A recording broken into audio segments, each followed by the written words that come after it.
Madame, Monsieur, bonjour et merci infiniment à vous de nous retrouver sur Equinox Télévision pour ce nouveau numéro. Nous sommes le mardi 28 mai 2019. Nous parlons de la Camerco. Est-ce qu'on peut dire comme mutation ce matin qu'il s'agit de Air Bricole, puisqu'on voit très bien ce qui s'est passé. Et pourtant, nous savions tout ce qu'il y avait à faire à Camerco depuis des années, c'est-à-dire l'apurement de la dette de l'entreprise, le redimensionnement du réseau à près de 23 destinations, la modernisation de la flotte avec le passage à 12 aéronefs et la mise en place d'un plateau technique pour la maintenance des avions sur place ici au Cameroun. Est-ce que ces problèmes ont été résolus? La question reste en suspens, mais ce qui est sûr, c'est que Ernest Dikoum n'est plus le DG de Camerco. Il a été remplacé hier par l'ancien PCA de Camerco. Il s'appelle Louis-Georges Dipendi Kouto, qui, comme vous le savez, était PCA. Désormais, il va reprendre le fauteuil de DG. C'est une curiosité camerounaise qu'un PCA d'une entreprise publique vienne prendre le fauteuil de celui qui est chargé de mettre en application les dispositions du conseil d'administration dont il était le président. C'est quand même tout à fait curieux. Et désormais, le PCA s'appelle Ngale Bibeye, c'est le ministre des Transports, qui désormais sera le président du conseil d'administration de Camerco. Et puis comme DGA, c'est Max Veu. Il était précédemment directeur de la maintenance. C'est un technicien qui va arriver donc pour seconder le nouveau DG de Camerco. Beaucoup de questions se posent autour de ce qu'il faut pour que Camerco soit une compagnie aérienne digne de ce nom. On en parlera dans ce programme ce matin. Les chiffres et tout ce qu'il y a à savoir sur Camerco dans ce programme ce matin. Donc bonjour à vous. Merci. Toute l'équipe est en place comme chaque matin. D'abord, vous, Monsieur Bachou Chalamel, bonjour et bienvenue. Bonjour, Monsieur Eric Fopoussi Negou. Camerco. Plan de relance. 6 directeurs en l'espace de quelques années. Qu'est-ce qui fait problème? La relance ou ceux qui vont procéder à la relance? Dans tous les cas, on est content. Bravo à vous. Bravo, bravo, relancez, même si on sait désormais que cela va encore rechuter. Voilà, très bien, Monsieur Bachou Chalamel, qu'on va retrouver il y a 10h30 dans le cadre de ce qu'on appelle ici la colère de Charlamel. Également sur le plateau ce matin, vous, Florazé, bonjour et bienvenue. Bonjour Eric Fopoussi. Bonjour à vous sur le plateau, bonjour à nos millions de téléspectateurs. Hier, c'est vous avez dit Fopoussi. Vous avez dit Fopoussi ou Fopoussi? Fopoussi. Parce que j'ai entendu Fopoussi. Fopoussi. Ok, d'accord. Je pensais que vous mettiez mon nom au pluriel. Je pensais que vous mettiez mon nom au pluriel. Alors, des échanges, en tout cas, de tirs. Je rappelle que hier, encore pour la première partie écrite, quand on parle du DCI, l'atmosphère est plutôt sous tension et les élèves là-bas, justement, sont encore dans la peur, la crainte totale, lorsqu'on sait que les enseignants également de ce côté ont manifesté pour plus de sécurité, Eric Fopoussi, dans ces régions en crise. Beaucoup de courage justement aux élèves qui continuent avec ces épreuves écrites quand on parle du DCI, l'équivalent également du baccalauréat. Également dans le cadre de la revue des réseaux sociaux, on va revenir justement avec Camerco et puis on fera un tour dans la ville de Yoko avec un lion justement qui est dans la nature et qui fait peur justement aux populations. Il faut donc, c'est l'heure de s'interroger également sur la sécurité des populations. Voilà. Deux lions. Déjà 20 bœufs. Voilà, des chèvres. Voilà. Donc c'est l'heure. On en rit, mais c'est très grave pour les populations de ce côté. Enfin, inclus à toutes les populations de Yoko qui vivent dans la terreur. Et il faut aussi. Oui, tout à fait. Donc, avec un lion dans la nature. Il n'y a pas de terreur. Mais vous savez, ça fait peur d'avoir de vous trouver en face d'un lion. Ça vous vous êtes seul en face d'un lion. Vous devez donc être en harmonie avec la nature. Voilà, en tout cas, il faut tout de suite qu'on remette ces lions en cage, sinon on peut s'attendre à un carnage de ce côté-là. En tout cas, bonjour Oboro Bengan, bonjour et bien sûr. Bonjour Monsieur Fopoussi Negou, bonjour à vous chers téléspectateurs. Le ministre de l'Agriculture et du Développement Rural, Monsieur Mbaye-Robé, était à Eboleva dernièrement pour constater que même le cacao risque de ne plus exister au Cameroun. Et que le champ sémencier de Boleva ne vit plus. La sauce de cacao a mis les mains sur la tête. Donc même le cacao, on ne pourra plus vendre. Donc voilà là où vous en êtes. Vous dites que le Cameroun est un pays agricole, donc l'agriculture n'existe plus. Vous serez alors un pays qui élève les animaux, ou bien qui construit son sous-sol. Qu'on remplace ces cultures de rente par des cultures qui peuvent être utilisées pour le Cameroun. De toute façon, on a toujours pensé qu'il fallait remplacer ces cultures cacao, café par des cultures qui pourraient nourrir les Camerounais. Puisque nous, on ne mange même pas le cacao, et le cacao n'a pas développé nos villages. Nos il nous sert même à quoi. En tout cas, c'est pour les gauchos, bobos yaoundéens qui mangent du chocolat importé d'où on sait et qui se glosent parfois en se regardant le nombril, comme quoi c'est de la haute société. Nous, on veut plutôt qu'on cultive du manioc, du maïs, des choses qui peuvent permettre aux Camerounais le plantain, la banane, de la consommation camerounaise et nationale. C'est ce qu'on veut, c'est ce qu'on souhaite. Vous qui voyagez, la Suisse a combien d'hectares de cacao? Même pas un seul. Mais qu'on fait comment pour fabriquer le chocolat? Je ne sais pas comment ils font. Et pourtant, ils disent qu'ils sont des maîtres chocolatiers. Absolument. Avec évidemment le PDG du groupe Calibou, qui était tout récemment reçu à la présidence de la République du Cameroun par le chef de l'État, Paul Biya. Madame, monsieur, démarrons le programme de ce matin avec la première articulation. Il s'agit de l'histoire du jour. Voici Karine Santia. Bonjour et bienvenue. Bonjour Eric Fopoussi, bonjour aux téléspectateurs. Comment est-ce qu'on fait lorsqu'on a une maman qui fait tout pour que nous soyons comme elle, en bien et en mal? Qu'est-ce qui peut pousser une mère à vouloir que ses enfants, filles, soient comme elle, que ce soit en bien, que ce soit en mal? Vous à la maison, est-ce que vous avez déjà vécu une situation pareille? C'est l'histoire de Yanis. Elle a 45 ans aujourd'hui. Elle est mère de 2 enfants. Elle nous dit que lorsqu'elle s'est mariée très jeune, à 23 ans, elle a eu son premier enfant et sa maman est venue laver l'enfant, comme on dit souvent, venir à la maison, prendre soin de la femme qui vient de mettre au monde. Et quand sa maman est venue, elle a vu qu'il y avait trop d'harmonie, beaucoup de cohésion entre son mari et elle était soumise, même comme elle venait de mettre au monde son bébé, elle faisait tout pour faire toujours la lessive de son mari, la cuisine, et ainsi de suite. Sa maman a commencé à lui dire des choses. Non, tu viens d'accoucher, il peut même prendre une ménagère, vraiment il faut que tu prennes soin de toi, il ne faut pas que tu vieillisses avant le temps, et ainsi de suite. Il faut que tu saches que chez moi là, chez nous là, il faut que tu saches que c'est moi qui, quand je dis ton père ne dit pas, il faut que tu saches que dans ton mariage ce sera comme ça, il faut que ce soit comme ça, et ainsi de suite. Yanis nous dit que au départ elle prenait cela à la légère. Quand sa maman venait de faire ça, elle se disait que ça va passer. Elle parle juste parce qu'elle l'a vu. Et lorsque sa belle-mère est venue à son tour à elle pour faire la même chose que la maman, sa mère l'appelle au téléphone pour lui dire, ta belle-mère là, elle dit oui. Ok, écoute ce que je vais te dire, fais comme je vais te dire, ainsi de suite. Donc, Yanis a commencé à adopter le comportement que sa maman lui donnait, lui demandait d'adopter, c'est-à-dire ne pas faire la cuisine, laisser la belle-mère faire la cuisine, laisser la belle-mère prendre soin du bébé, laisser la belle-mère faire ci, faire ça, faire ci. Et au final, le mari de Yanis a commencé à être dépassé. Mais est-ce que ma mère est venue chez toi pour faire même à manger pour toi et moi? Elle est venue pour prendre soin de toi, la maman qui vient d'accoucher. Ça ne veut pas dire que je ne dois plus manger ta nourriture. Ainsi de suite. Ça a commencé la bousculade de la maison. Chacun, il se chamaillait à tout bout de champ. Et après le deuxième accouchement, Yanis a totalement changé. Elle me dit qu'elle est devenue insupportable. Même son mari n'arrivait même pas à la supporter. Au départ même, il supportait au premier accouchement. Mais là, il a dit qu'il ne peut pas supporter. Il est allé voir son père pour que son père parle à sa fille. Et Yanis a dit à son père qu'elle ne veut rien écouter, qu'elle n'est même pas obligée de rester avec lui. À tout moment, elle peut rentrer, elle est encore jeune. C'est comme ça que sa mère l'a encouragée dans cette bêtise.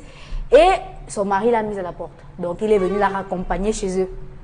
Avec toutes ces choses et son enfant. Que chaque fin de mois, je vais mettre telle somme d'argent dans ton compte, mais je ne veux plus vivre avec toi. Aujourd'hui, Yanis a 45 ans. Et chaque jour qui passe, elle ne cesse de maudire ce jour où sa mère est venue chez elle laver son bébé pour prendre soin d'elle en tant que femme qui vient de mettre au monde un bébé, parce que depuis là, elle est malheureuse. C'est vrai qu'elle travaille, elle prend soin de ses enfants, mais elle dit qu'elle n'est pas heureuse. Aujourd'hui, elle ne peut plus rentrer dans son foyer parce que son mari a une nouvelle famille et elle ne s'entend non plus avec sa mère parce qu'elle dit que c'est sa mère qui est à l'origine de sa situation. Alors, sa mère, qu'est-ce qu'elle fait, sa mère? Elle est Femme au foyer. femme au foyer, une bonne femme au foyer, c'est ça? Elle est bonne femme, elle est femme au foyer, tout ce que je sais. Non, mais je veux savoir si elle est bonne femme au foyer ou pas, parce que vous avez commencé par dire que telle mère, telle fille, elle Oui. souhaite être comme ça. Ça veut dire que sa mère n'est pas une bonne femme? Elle a dit à sa fille que si tu veux, sache que chez moi, c'est quand je parle, ton père ne parle pas. D'accord, Il voilà. faut que tu sois comme ça. Ok, d'accord, c'est compris. Donc, telle mère, telle fille, la transmission, on va le dire, d'un parent à son descendant ou à son enfant, se fait parfois, on le sait, hein, par les valeurs que nous inculquons à ces enfants-là, mais davantage sur ce que nous voulons qu'ils soient. Est-ce que nous voulons qu'ils soient à notre image, des personnes-là qui sont bien? Là, il s'agit parfois des parents qui souhaitent que leurs enfants s'alignent sur ce que dit la morale. Ce qui semble ne pas être le cas ici, puisque c'est une femme qui est complètement dans une opération de sabotage, de pilotage à distance, où elle téléguide un foyer sans en être, sans vouloir que de ce foyer-là ressorte quelque chose d'harmonieux. C'est clairement pour s'aimer la zizanie, on le constate très bien. Ça pourrait se lire sous le prisme de l'émancipation de la femme. Vous savez, c'est un concept qui désormais a commencé à prendre corps dans l'esprit de nombreuses jeunes femmes camerounaises et même d'Afrique. Elles s'appellent parfois désormais les afro-politaines. Donc, vous comprenez, métropolitaine, afropolitaine, et elles revendiquent des portions de pouvoir au sein du couple. Elles estiment qu'elles ont leur mot à dire, elles estiment qu'elles peuvent diriger, qu'elles peuvent être capables de porter, évidemment, les manettes du couple et surtout de goupiller tout ce qu'il y a à faire. Donc, c'est l'idée que la mère ici a voulu montrer à sa fille de pouvoir faire en sorte que lorsqu'elle parle, que son mari se taise. Il y a des couples comme ça où je vois des hommes qui se taisent, qui s'affaissent devant la volonté de leur femme. C'est regrettable, mais ça se voit, c'est régulier, on voit très bien que ça existe. Et puis je pense aussi que cette femme a un manque de personnalité, Yanis. Elle peut se gloser avec on va dire des boucs émissaires et dire que mon malheur vient de ma mère, mais elle avait elle aussi à l'époque la possibilité d'elle-même mettre en place un processus de réflexion, un processus cognitif pour dire non, je ne suis pas dans cette ligne. Voici ma ligne et puis s'en tenir à ça. Alors, Boro Bengal, je commence par vous. Quelles sont vos observations au sujet de l'histoire de ce matin? La première chose, je commence par la conclusion. C'est cet homme qui a, disait, répudié ou ramené sa femme chez elle, il a bien fait. Et c'est un homme, j'allais dire, qui n'est pas belliqueux. Il ne comprend pas le changement brusque de situation de la femme. Il la ramène, il a dit, va te recycler. Je pense que c'est bien. Mais il y a des choses que je ne comprends pas dans l'histoire. Cette dame, 45 ans, sûrement qu'elle n'a pas grandi chez sa mère. Parce que vous ne pouvez pas, au moment où vous êtes en mariage, à ce moment que votre maman vient vous dire, chez moi, quand je parle, ton papa écoute. Ça veut dire que la fille aurait, puisque si elle avait grandi avec ses parents, elle aurait déjà une idée de ce qu'est sa maman, de tout. Sûrement, est-ce qu'elle a couché avant d'aller en mariage? C'est ce que je crois l'histoire semble nous dire. Peut-être qu'elle a couché cette fille avant d'aller en mariage et que la fille a été élevée par une de ses sœurs ou bien par sa maman à elle. Donc la fille a été élevée par ses grands-parents. Et d'où le fait qu'elle soit une bonne femme. Voilà, d'où le fait qu'elle soit une bonne femme. Parce que quand mamie, quand on dit Mbombo, quand Mbombo te donne une certaine orientation et sa femme, sa propre maman devient un peu jalouse de la réussite de mariage, de la vie de couple de sa fille. Et elle vient donc, elle était coupée. C'est ce que je ressens. L'histoire ne l'a pas dit de manière explicite, mais ça ressort. L'autre chose, justement, c'est que cette femme elle-même, cette fille, vous voyez, elle doit être en manque de maternité. C'est pour ça que je dis ça. Donc, c'est la conséquence de mes raisonnements. Étant en manque de maternité, elle se dit, maman ne peut m'orienter que dans le bon sens. Or, ce n'est pas le cas ici.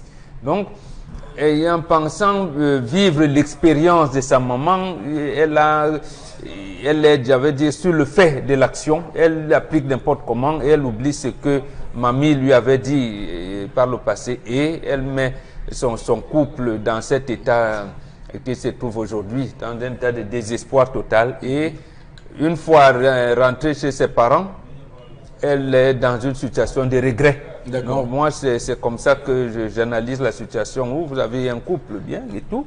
Et malheureusement, elle est venue envenimer sa propre situation. Je pense qu'elle n'a pas vécu avec sa maman.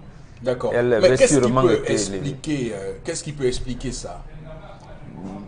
Que une femme, une maman souhaite, veut dire, même si elle veut force, même si elle souhaite, comme vous le dites,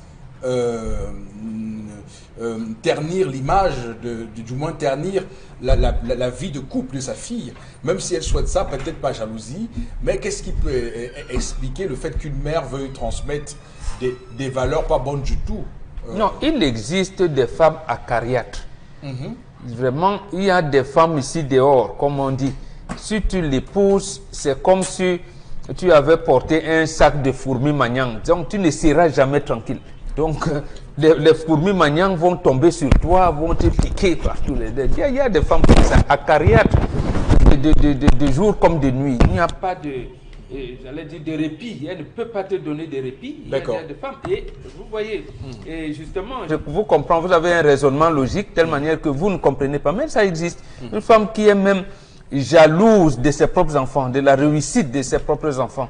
Donc, c'est comme ça, nous on les connaît, il en existe, il en existe, et je prie seulement cette femme de venir dire à sa maman, moins de rentrer, ou alors de dire à son père, moi, je veux dire d'organiser, d'appeler son mari pour lui demander pardon. Parce que, vous voyez, le mari n'a même pas organisé des réunions de famille et de tout. Il est en compagnie du banc. Et la femme, je l'ai dit de manière docile, c'est comme si elle ne se reprochait de rien, dit de toutes les manières, je peux rentrer. Ma maman, voilà. Elle se rend compte maintenant que la réalité est tout autre. Donc, maintenant comme elle semble avoir pris conscience du mal qu'elle a causé à son mari, elle dit à son papa que non, pardon, appelle ton beau-fils, on discute et tout. Donc c'est ça. D'accord. Alors, on va évidemment demander à M. Mbachou Chalamel d'exprimer évidemment son commentaire sur l'histoire de ce matin. Alors, Monsieur Eric Fopoussi. Pourquoi? Mais vous savez, non, on est là en présence quand même d'une maman qui est clairement dans ce que vous décrivez le plus souvent ici. Pourquoi vous souriez tout de suite? J'ai envie de vous dire que les femmes sont inscrites dans une école. Et cette école porte sur une thématique, comment dominer son mari. Voilà. Je crois que c'est le fin mot. Les femmes ont réclamé l'égalité. On le leur a concédé. On a dit, ok, nous sommes prêts à partager. Même comme vous avez le pouvoir, vous ne le voyez pas. C'est l'égalité que vous voulez, on va vous donner l'égalité. Chose qui a été faite, monsieur Fopoussi. Aujourd'hui, elle cherche maintenant à monter sur l'homme, à devenir tout. Vous pensez que nos ancêtres étaient fous, monsieur Eric Fopoussi, pour mettre cette femme, la femme à côté d'eux, juste à côté d'eux, pas trop proche du pouvoir, monsieur Eric Fopoussi, je ne le pense pas. C'est vrai, d'autres vont dire que Charles Ahmed dit ci, dit ça, mais je partage. Vous commencez à être trop petit pour à présager. Les femmes sont de plus en plus seules aujourd'hui, monsieur Eric Fopoussi.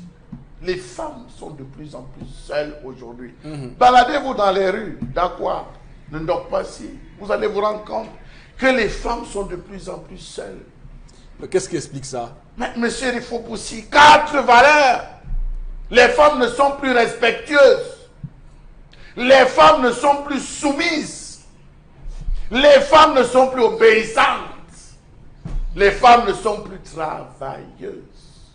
Voilà les 4 valeurs. Irrespectabilité, insoumission, au manque d'obéissance, impolitesse et paresse. des facteurs, monsieur Rifopoussi. Vous avez des femmes, lorsque l'homme parle, elle répond. Aucun homme sur terre ne supporte l'irrespectabilité de la femme. Aucun homme. Une femme irrespectueuse est comme un poison violent.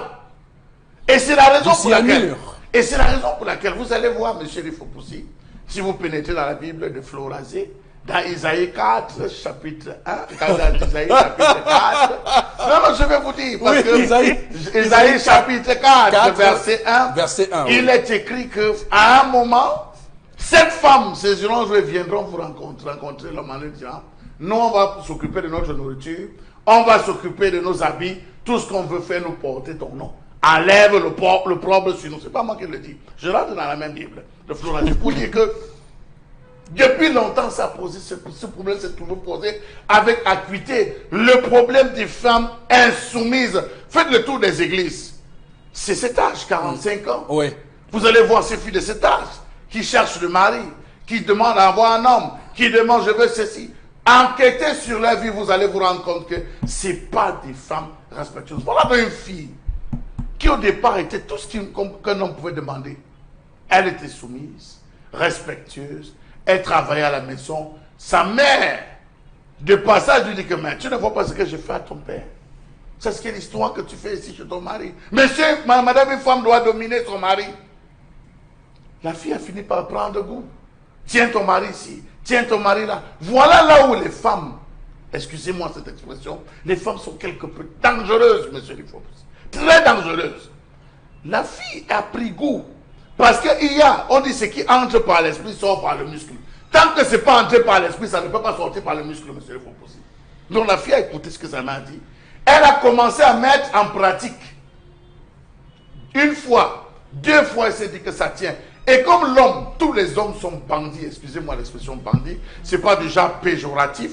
L'homme a commencé à voir. Ils sont malins. Ils sont malins, rusés. Voilà le mot, rusé. L'homme a commencé à voir. La femme sort premier kata, il fait semblant, il tombe. Deuxième kata, il tombe. Troisième kata, il se couche.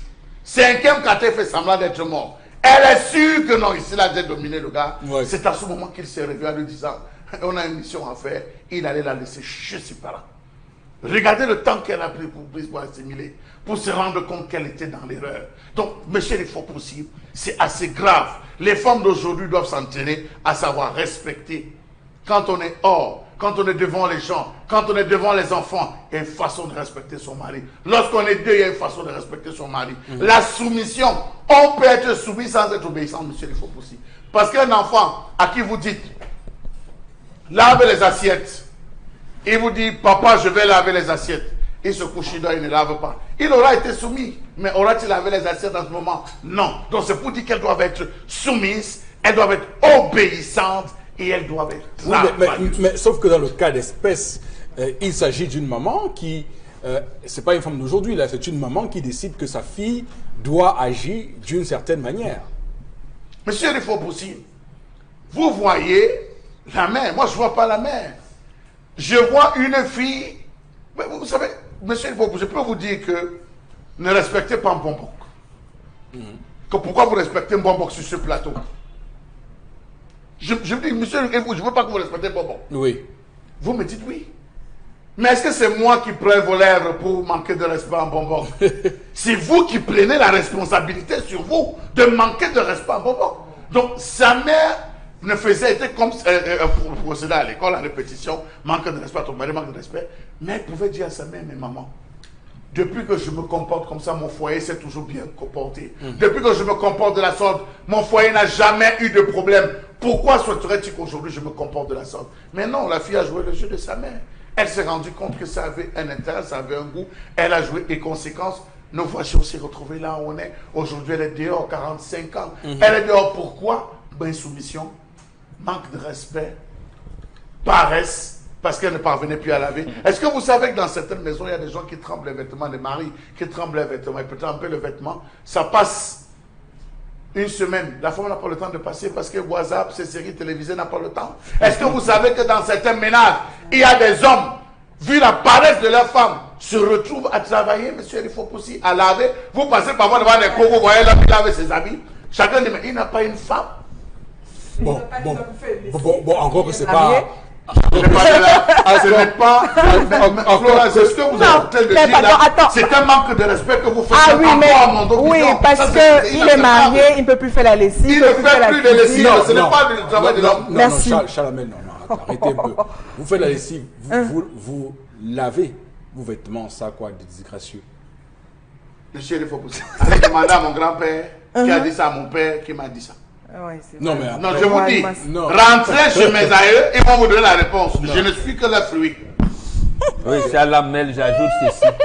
Il peut arriver que l'homme prenne les pantalons jeans et tout parce que généralement madame est occupée de tout, mais pas laver. C'est la femme qui fait la femme qui fait la lessive. J'ai dit, c'est le travail de la femme qui fait la lessive. Oui. Imaginez un jour où votre maman vient et vous trouve en train de faire la lessive. Mais il n'y a pas de distraction là-dedans. Je peux vous dire, prenez le balai, descendez dans la cour balayer. S'il y a une maman qui est assise là-bas, elle va se lever, vous verser de l'eau. Prenez le balai dans la cour, chez vous. Prenez, commencez à balayer la cour. Mais attention. Non, mais pourquoi que... Parfois je le fais et j'ai pas de problème. Mais moi je veux juste dire. Moi je veux juste. Non, on peut apprendre aux enfants. Les enfants peuvent le faire. Voilà, moi je veux juste dire une chose, bon Bégan. Et c'est une question personnelle, enfin, je vous pose la question. Mais qu'est-ce qui explique, Chalamel, que avant que vous ne soyez, avant que vous ne vous mariez, vous faisiez la lessive, la cuisine, arrangez votre chambre, vous faisiez tout pour qu'elle soit propre. Monsieur, il faut parce que moi aujourd'hui vous épousez des ménagères. Moi, il me souvient que nous, quand nous étions encore chez nos parents, on était plus jeunes, nous faisions tout pour aménager nos chambres de manière à ce que absolument. Quand nous avions notre copine à la maison, elle trouvait le lit bien dressé, tout était propre. Mais aujourd'hui, vous voyez des garçons qui vous, dans leur chambre, vous dites, mais ça, c'est pas la chambre d'un jeune garçon, ça. Monsieur, il faut pousser. L'homme est voué au désordre. Quand on entre dans la chambre d'un gars, d'un homme, on sait que ça, c'est à la maison. Tout est sans dessus, sans dessus. Non, monsieur, il faut. Je vous ai dit. Le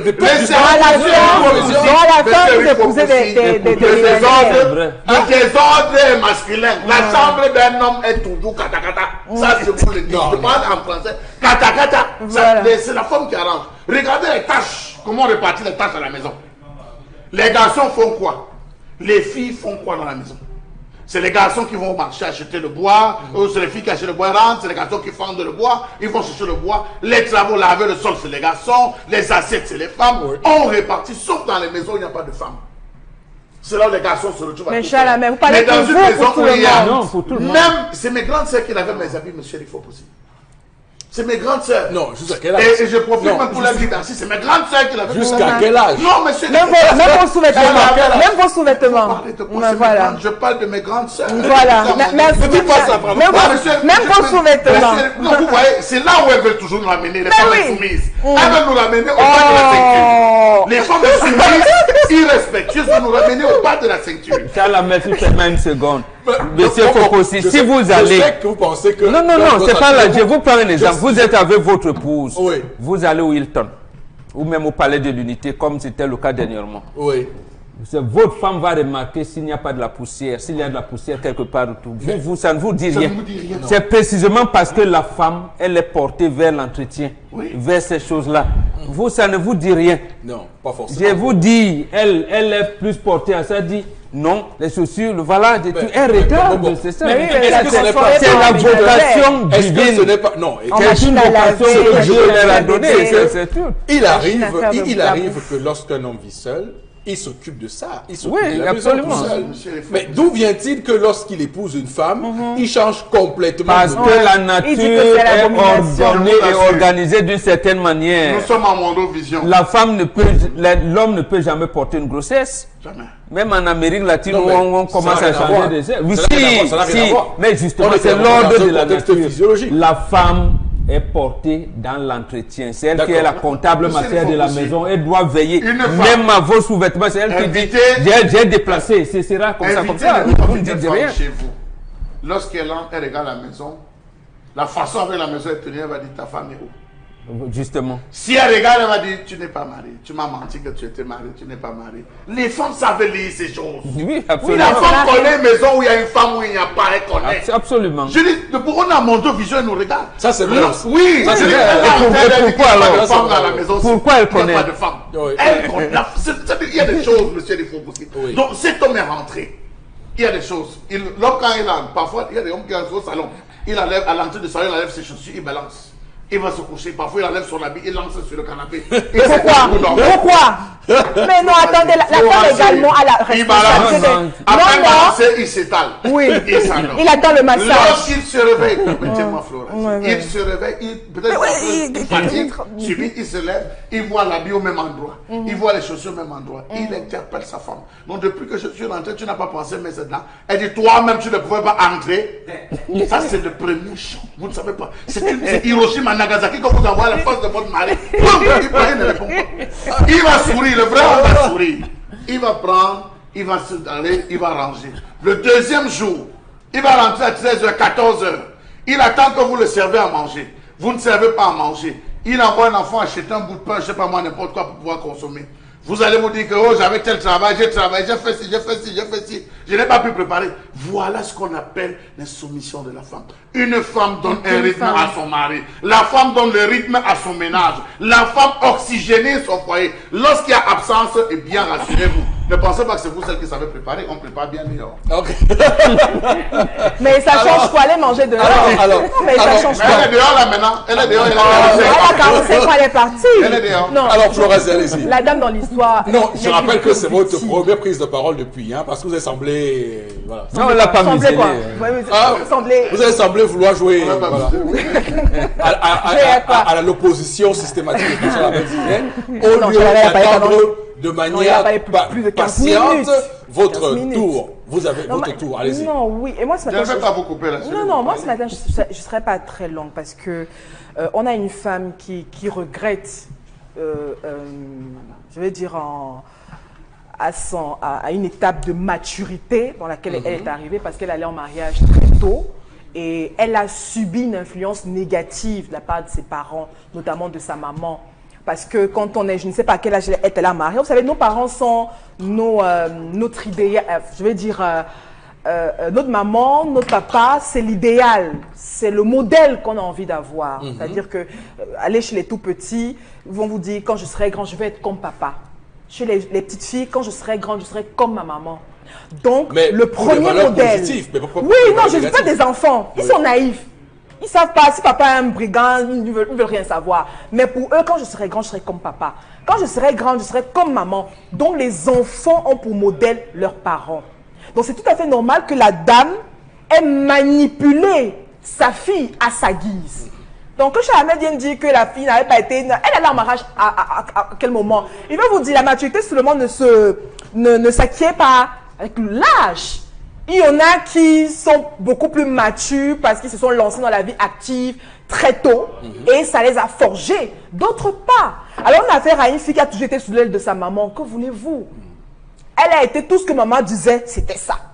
C'était bien. Ma fille, quand tu seras dans le mariage, tu fais ça, tu fais... Elle n'a jamais été mariée. Elle a toujours eu cette Moi, je influence. pense que c'est pas sa Non, maman qui elle l'a a toujours eu cette influence. C'est sa grand-mère qui l'a Mais non, éduquée. je ne sais pas. Peut-être. On ne sait pas. L'histoire ne nous dit pas. Maintenant, est-ce que dans ce foyer, c'est pourquoi je dis, dans ce foyer, l'homme, la présence de l'homme. Parce que Chalamel dit que la femme. Et le rôle de l'homme dans tout ça, quand vous décidez d'être une femmelette dans un foyer, vous allez vous faire manipuler par les femmes charismatiques. Rien à faire. Non, mais Flora, Non, l'homme maintenant, aurait vous pu avez lui dire affaire- que ta maman ne vienne plus chez moi. Non, je dis non, je dis aurait pas, pu je se dis comporter dans la vie de la femme. Oui, Parce que oui. la femme a subi. Aujourd'hui, elle regrette. C'est-à-dire qu'elle s'est laissée dominer par sa maman, elle s'est laissée forger par sa maman, etc. Et tout. Et Elle son est homme- allée- et son homme Et l'a son répudié. mari, Oui, justement, elle est la victime. Elle est allée en C'est la mariage. femmelette qui l'a répudié. Elle est allée, non. Elle est allée en mariage, non.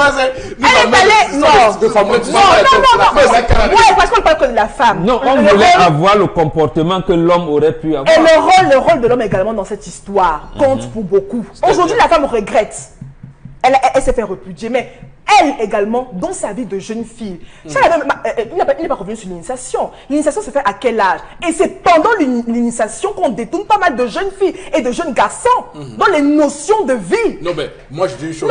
Aujourd'hui, Florazé, vous voulez nous dire que, et ça c'est... Moi je parle à la base qui est plus importante. Chalamel et vous avez un point de vue discordant. Vous dites qu'une femme, oui, soumission, respect, tout ce que ça m'a cité, oui, mais il faut que l'homme soit un vrai homme pour bénéficier de ça. Si un homme est une femmelette, autrement dit, il ne peut pas bénéficier de ça. Bien sûr, non, mais vous allez voir des femmes. Non, ça veut dire quoi? Que vous avez un mari, par exemple, qui était un homme, comme vous dites, il subit un AVC, il devient paralysé.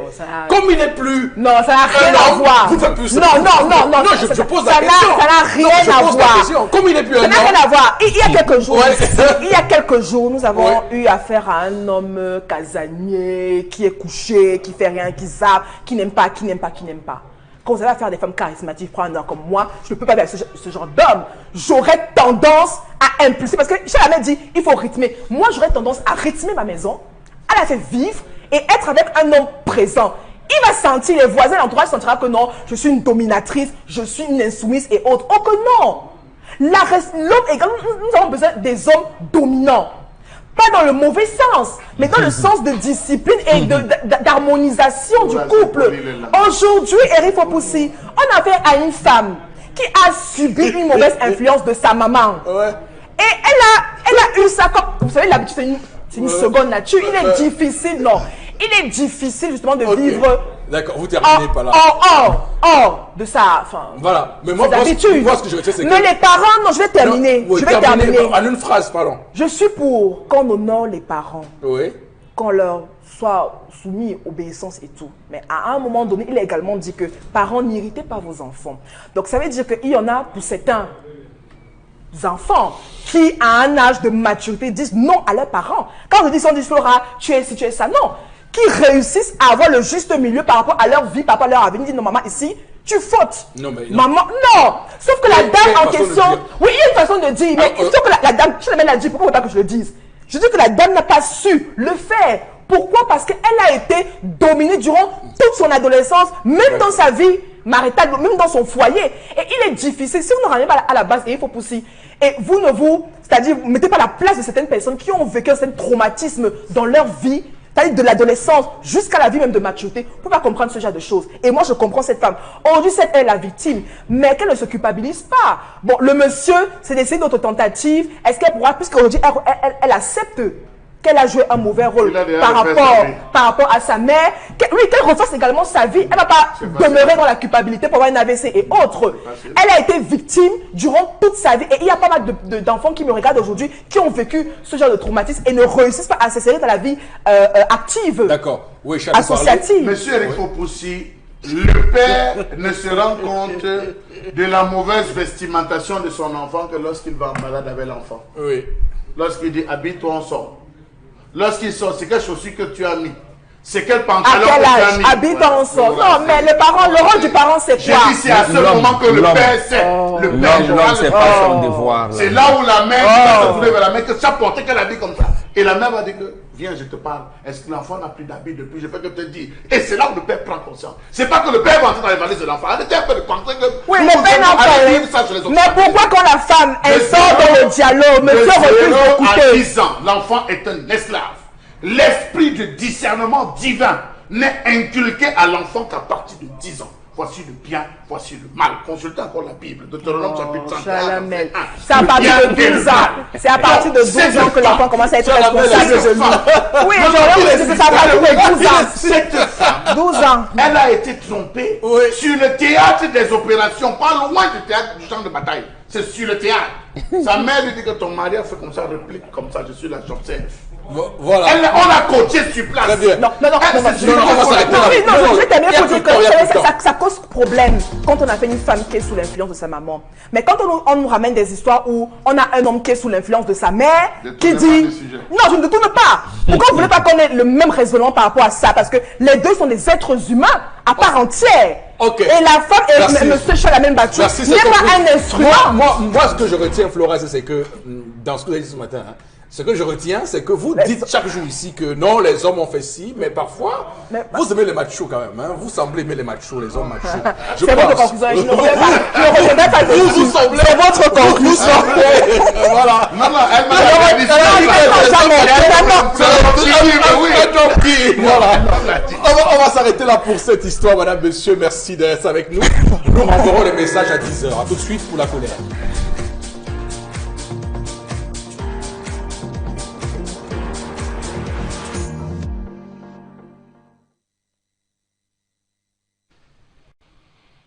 Je m'interroge ce jour sur la question de la gratuité des produits et la prise en charge des maladies infantiles au Cameroun. Y a-t-il gratuité des produits? Y a-t-il prise en charge gratuite des maladies infantiles ou de certaines maladies infantiles au Cameroun? Autant de questions. Soigne-t-on vraiment, cas pour cas, le paludisme dit simple dans nos formations sanitaires? Qu'est-ce qui peut expliquer le bluff de la prise en charge et la gratuité du traitement contre le paludisme? Qu'est-ce qui différencie le paludisme simple du paludisme grave? Un médecin nous dira, c'est les plus.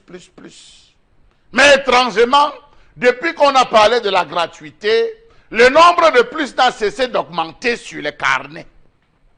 Comment comprendre que l'accès aux médicaments et leur usage rationnel sont généralement faibles dans les formations sanitaires? Il y a un fait, le discours en haut, il y a les textes en termes de mise en application et il y a l'application même en bas. Comment comprendre que les décrets du président de la République de 2011 et 2015 instruisant la prise en charge des enfants de 0 à 5 ans sont foulés aux pieds dans les hôpitaux? Comment comprendre qu'après l'annonce faite par le MinSanté de l'époque que le traitement du paludisme grave est gratuit pour les enfants de moins de 5 ans, la prise en charge reste douloureuse? Qu'est-ce qui a même motivé nos gouvernants à instruire la prise en charge gratuite des enfants de 0 à 5 ans dans nos formations sanitaires? Savez-vous que plus de 4000 décès sont enregistrés chaque année par paludisme? Comment comprendre qu'au sein des formations sanitaires, le personnel confirme qu'aucun traitement contre le paludisme n'est gratuit du fait qu'il ne bénéficie pas d'une distribution nationale d'antipaludiques? Conséquence, ils nous prescrivent des médicaments qu'on doit acheter pour la prise en charge de l'enfant malade. Comment comprendre que depuis 2011, la facture n'a jamais changé dans la prise en charge du paludisme infantile? Comment comprendre que l'État n'a à aucun moment respecté ses engagements? Lorsqu'on ne vous dit pas que c'est fini, on vous dit que ce n'est pas encore arrivé. Lorsqu'on ne vous dit pas que c'est encore arrivé, on vous dit on attend les textes d'application. Comment comprendre que depuis l'instruction présidentielle, le paludisme a cessé d'être simple pour devenir subitement grave dans toutes les formations sanitaires? Essayez de rappeler les instructions à l'infirmière. Elle vous demandera d'aller prendre votre traitement chez celui qui vous a dit que c'est gratuit à Yaoundé. Comment comprendre le fait que les majeures parties des formations sanitaires ne bénéficient pas d'une distribution normale? Pourquoi est-ce qu'il faudrait que les quotas de distribution soient extrêmement faibles dans certains centres et peut-être, qui le sait, plus fort là où il y a le gombo? Comment comprendre que dans les formations sanitaires, à la première consultation, on ne prescrit que l'hospitalisation, les perfusions et une batterie d'examens qui ne contribuent qu'à appauvrir les parents? À quoi aura donc servi les dons antipaludiques reçus de la Chine et d'autres partenaires tels que le Fonds mondial et la Fondation Clinton? Savez-vous que le paludisme demeure la première cause d'hospitalisation et de mortalité infantile pour le cas du Cameroun? Savez-vous que cette maladie endémique est la première cause de consultation médicale, avec notamment 28% en 2012, 30% en 2014, 25% en 2015, 23,6% en 2016, et j'en passe. Savez-vous que chez les enfants de moins de 5 ans, le paludisme est responsable de 41% des cas de consultation et 55% d'hospitalisation? Autant pour moi. On se retrouve donc à souffrir et encore à souffrir, alors que sur le fond, tout a été prévu pour que tout se passe bien, tout se porte bien. Que dire de la gratuité des médicaments ou de la prise en charge des médicaments concernant le VIH-Sida, le paludisme, la lèpre, la tuberculose et très récemment le choléra et le cancer. On n'a parlé que du palu, allez voir aussi les autres là pour comprendre. Voilà, c'est la gratuité des produits et la gratuité de la prise en charge des maladies infantiles au Cameroun. Ce qui est certain lorsqu'on écoute attentivement votre colère ce matin, Chalamel, c'est que vous nous montrez qu'il y a un détournement de cela et que ce n'est gratuit que dans la décision prise par celui qui a pris la décision et qu'au final, dans l'application sur le terrain, les gens ont réussi à faire payer ce service alors que normalement il est gratuit. Pour bien comprendre évidemment le contexte. Pourquoi c'est comme ça? On pourrait se poser la question. On va dire qu'il y a des personnels de santé véreux qui estiment qu'ils doivent profiter de ces situations-là pour eux s'enrichir. C'est la raison pour laquelle vous évoquez le cas du paludisme et dans ce cas du paludisme, vous évoquez le cas des paludismes simples et de la nuance qu'il faut faire avec les paludismes compliqués pour dire la gravité de la situation du paludisme dans le corps de l'enfant de 0 à 5 ans qui donne droit donc à débourser de l'argent cette fois-là et non pas bénéficier de la gratuité et des produits et de la prise en charge malheureusement. Vous l'avez dit, pour le palud, cela peut s'étendre à d'autres maladies. Alors bon, Robin, quelle est votre analyse? Comment vous appréciez cette situation? Non, parce que nous avons raté, ou alors nous avons refusé. Je ne sais pas quel terme qu'on peut utiliser, mais je pense que c'est le refus. Oui, nous avons refusé de continuer d'appliquer la politique sanitaire qui était définie dans le 5e plan quinquennal 1981-1986. Parce que lorsque la feuille de route qu'on transmet au président Paul Biya le 4 novembre 1982 énonçait qu'en 2025, le Cameroun devait avoir 40 millions d'habitants. Et ces 40 millions d'habitants étaient, j'allais dire, encadrés par une politique sanitaire qui devait nous amener à un taux de croissance de 3,5% par an pendant une période bien déterminée. Et surtout, devait intégrer ce qu'on appelait à l'époque la direction de la santé communautaire. Je pense que l'actuel, l'actuel délégué de gouvernement en Kosamba, il a été directeur de la santé communautaire. Apparemment, ce département n'existe plus. Donc, et qui fait que nous avons commencé la navigation à vue. Et comment on l'a raté? Je pense le remaniement ministériel que le chef de l'État a procédé le samedi 18 juin 1983, en enlevant celui qui était ministre de la Santé publique à l'époque, et Témé Oloatanaz, a contribué non seulement à enlever le ministre en question, mais à, j'allais dire, à remettre à zéro toute la politique de santé. Il n'y a que nos partenaires allemands, parce que là aussi, il faut le dire, de la fondation GTZ, qui est revenu pendant longtemps. Et même au cours de cette année 83, parce que rappelez-vous, le chef d'État était d'ailleurs en Allemagne quand il avait dit que le Cameroun n'est plus la chasse gardée de qui que ce soit. Bon, voilà. C'est vrai que Mitterrand, ça là, il n'avait pas la suite et il a sorti les biceps, il a fait ce qu'il voulait faire, pour nous mettre encore plus dans le creux. Donc, en fait, on a raté cette politique de santé. On l'a plus encadrée. Et c'est ça qui fait que nous allons de navigation à vue, de navigation à vue en navigation à vue. On a oublié que pour qu'on parle de développement, vous aimez parler des chiffres en milliards des entreprises ici, il faut deux choses fondamentales, l'éducation et la santé. Donc, lorsque la fondation GTZ, avec le gouvernement, fait adopter par le gouvernement les méthodes, deux méthodes d'ailleurs, la mutualisation. Je pense que leur mutualisation a été acceptée du bout des lèvres. Je pense qu'il n'y a que 3 ou 4. Quand vous allez à de l'hôpital de district de la Cité des Palmiers, je pense que l'hôpital de district de Mbanga, seulement, je pense que les deux. Et c'est même la même GTZ qui est venue avec les génériques. Quand vous entendez parler de médicaments essentiels, politique de médicaments, ça même détournement partout. Donc, en fait, lorsque le chef de l'État parle de traitement gratuit de paludisme des femmes enceintes jusqu'aux enfants de 5 ans, à l'âge de 5 ans, ça devait booster Voilà. la population. Malheureusement, il n'y a pas de suivi. Ou ça veut dire qu'en fait, il n'a pas vérifié, il n'a pas eu un fichier normal. Puisque quand il lance ça, dès le lendemain, le ministre Mama Fouda fait plutôt le constat qu'il n'y a même plus de vaccins. Comment vous pouvez...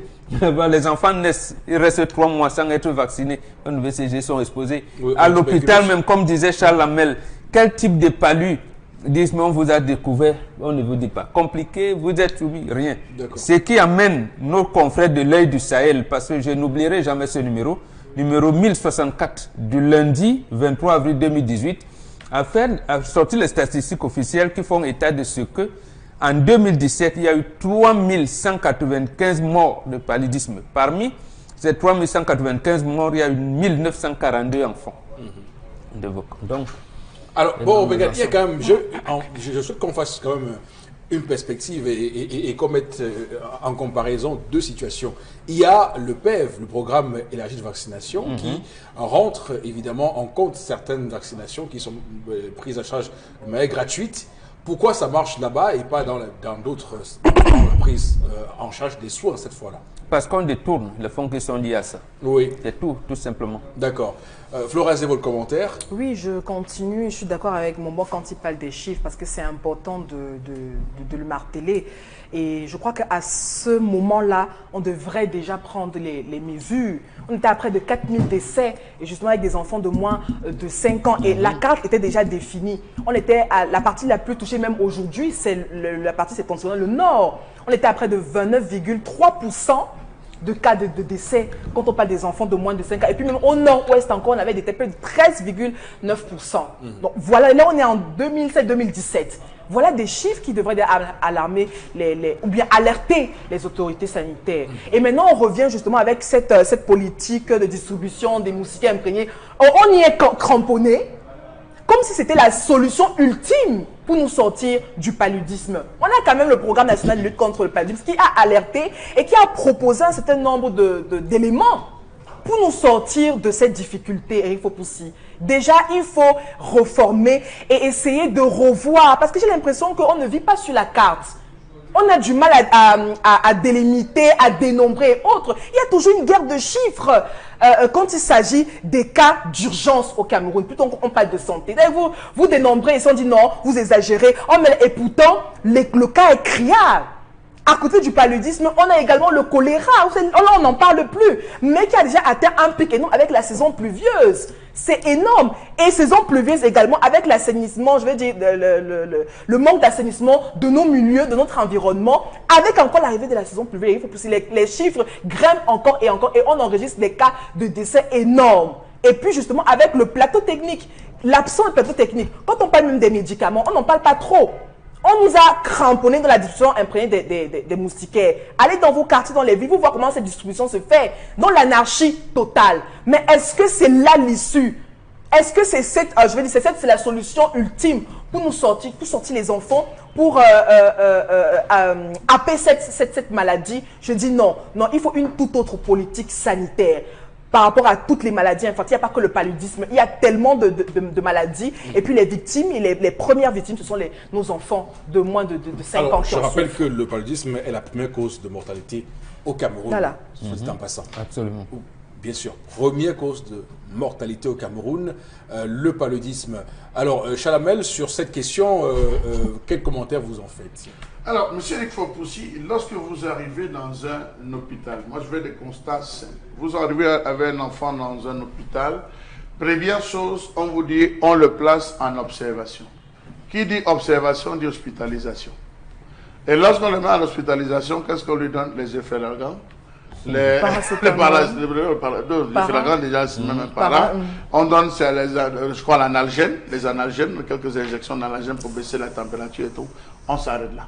L'enfant reste, il est couché, il se tourne sur lui, c'est 2 ou 3 comprimés qu'on amène. Est-ce que vous avez déparasité l'enfant? Si ça, 3 jours vous trouvez là, M. Eric Fopoussi, vous devez payer vous devez payer en plus de la consultation, l'hospitalisation. De quoi souffre l'enfant après que les examens arrivent? On vous met ça. En fait, pour nous autres, c'est les plus les bars. C'est des bars. On vous C'est ce qui est compliqué. Nous, à notre époque, on vous fait une goutte épaisse. 30 minutes après, on sait que... Mais aujourd'hui, pour faire la goutte épaisse dans un truc où vous dites que vous êtes évolué, ça fait 3 jours. Avec débat, on dit que vraiment, il faut qu'on place rapidement des perfusions sur votre enfant. Donc voilà, dans une situation où vous sortez de là, sans avoir oublié de laisser 50 000 francs CFA. Minimum pour le paludisme, soigné par le minimum, c'est 50-60 000 francs CFA avec la chambre. Maintenant, les chambres même ont augmenté dans certaines formations. Lorsque vous arrivez, c'est devenu un business, monsieur Eric Fopoussi. Je pense que ceux qui prennent des décisions à Yaoundé, c'est des décisions politiques. Sur le terrain, il n'en est rien. D'accord. On va s'arrêter là pour cette première partie de l'émission, madame, monsieur. Dans un court instant, nous redémarrons la machine du 10-12 dans sa deuxième partie. Retour sur ce plateau, madame, monsieur, deuxième partie de ce programme, puisque nous sommes le mardi 27 mai 2019. On fait tout avec le sourire, vous avez voyez. On va démarrer cette deuxième partie du 10-12 Zénith avec du 10-12 le Zénith avec quelques messages florazés envoyés par nos téléspectateurs. Je rappelle qu'on n'a pas lu en première partie et que c'est maintenant qu'on va quand même lire une belle brochette. Oui. Avec le juste milieu, je commence avec une première partie de l'histoire du jour. Alors, c'est une mauvaise maman et la fille n'était pas obligée d'obéir à sa mère. Elle doit donc assumer. Une autre réaction par rapport à la colère de Chalamel, c'est grave, la situation dans nos hôpitaux reflète le mal-être également du Cameroun, le laisser aller, la prise en charge, manque de prise en charge également dans nos hôpitaux et des médicaments la gratuité n'existe pas. D'accord. Autre réaction ce matin, nous ne sortirons pas de du paludisme.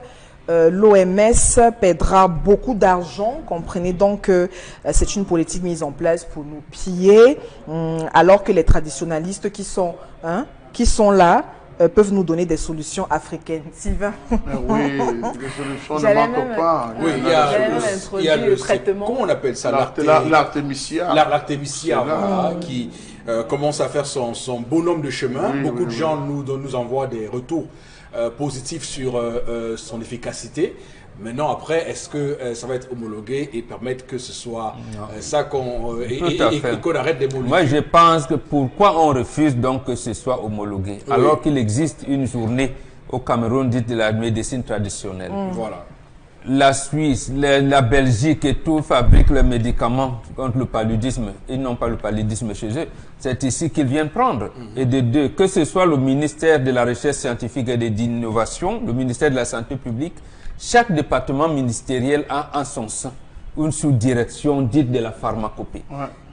Il y a eu des médecins camerounais et des pharmaciens qui ont présenté des thèses sur la portée de certaines plantes médicinales. Mais pourquoi on n'admet pas à ces pharmaciens-là de développer, ou même l'État ne prend pas en charge de développer sur le plan local des recherches, des laboratoires dans ce sens-là? Donc, c'est pour cette raison que je vous disais, par exemple, que le système des Nations Unies est un système de guerre qui nous tue. L'homme est le décès. Caroline à Saint-Thomas réagit ce matin. Saint-Thomas, c'est où? C'est à Bassa. Le Baba après. Bon, enfin, oui. Dokoti, en allant à PK8, PK9 et tout. De préciser que c'est à Douala. Oui, nous saluons toutes les populations très fidèles du Zénith là-bas. Alors, elle dit que l'homme est le demi-dieu de la femme. Merci, sur terre. Même comme il y a des hommes ici dehors qui remuent ciel et terre, ça ne suffit pas. Qu'est-ce qu'elle dit, Fred? C'est parce que c'est parce que ça la touche. Qui, moi? Les hommes sont les demi-dieux. Je l'ai toujours dit. Où ça? Parce que c'est sorcerie là, monsieur le Fopoussi. Toi, par les occidentalisés sont comme ça. Moi, je comprends pas ce que vous voulez dire. Rien à voir. Parce que le message a dit que les hommes sont les demi-dieux des femmes. Même comme Elle n'accepte pas ça. Non, j'accepte. Elle dit, c'est la fin de son message. Elle dit que les hommes remuent ciel et terre. Je sais pas, ça me donne rien. C'est vrai ça? À vous aussi. Mais est-ce qu'un homme est un demi-dieu? Demi-dieu de la femme. Non, pour la femme dans le foyer, ça je peux... L'homme est un demi-dieu pour la femme. Arrêtez les choses de... C'est choquant, non. C'est choquant, en quoi voyez-vous le mal? Non. Où est le mal? Non, mais c'est faux pour s'exprimer. Non, je dis ceci, on ne peut pas au 21e siècle commencer avec... Monsieur Eric Fopoussi, le père est un dieu pour son fils. Oui. Et c'est un demi-dieu pour sa Oui, femme. dites ça comme ça, mais pour ça. C'est de la côte de Non. l'homme, c'est de la côte de l'homme qu'on a fabriqué la femme. Non, ce sont des partenaires. Ah, à votre- Non, mais merci, il faut pousser. à votre- Voilà, une autre réaction. Vous le reprendrez Vous voyez chacun. Florazé, elle se frotte les mains. Allez, Oui, qu'un homme le dise aussi, c'est touchant. Demi-dieu. Il mais est ça ne veut tard. pas dire que je suis une femmelette. Je l'ai jamais dit. Non, mais Je l'ai jamais dit. Il est temps pour elle, hein? Il est tard pour elle. J'espère que son histoire servira de leçon aux épouses et futures épouses. Ce monsieur ne devrait pas être malheureux chez lui. C'est Jeannot à Yaoundé qui réagit. D'accord. Une autre réaction par rapport à la colère. Citez-moi une société publique qui existe et qui se porte bien sous ce régime qu'on ferme. Hein, alors, il parle de Cameroun, qu'on oriente l'argent où on veut, justement pour injecter ailleurs. Autre réaction, là où il y a insubordination de la femme, c'est un droit. Rester célibataire est un devoir pour les hommes. Voilà pourquoi le regard de notre société indique la réticence des hommes pour le mariage. Oui, c'est vrai que désormais, les gens ne voient plus le mariage. En le mariage, la source prioritaire de leur épanouissement. Bien sûr. Ça commence aussi à faire débat, mais si on continue comme ça, on est en train de foncer droit vers le mur. C'est clair. L'espèce humaine en réalité. Oui. Une femme qui laisse son mari faire les travaux ménagers est une femme paresseuse. Je suis mariée et mon mari aime la propreté et l'ordre. Alors, je fais tout pour qu'il soit heureux. C'est joli à Bonabéry. Merci, Mais, bravo. mais non. Bravo. Merci, non. bravo. Merci, bravo. Merci, Alors, ma elle a dit quelque Elle chose. fait Elle, tout. justement, elle a dit quelque chose de très Et important. tout pour contenter son mari. Non, elle a dit C'est quelque ça, chose de très le important. mariage. Elle dit que son mari aime la propreté, Oui, absolument. la discipline. Oui. Mais quand Chalamène nous dit que... Soumission et obéissance. Non, monsieur Fopoussi, Propreté, quand pas Chalamène travail. nous dit... Vous avez des lunettes différentes.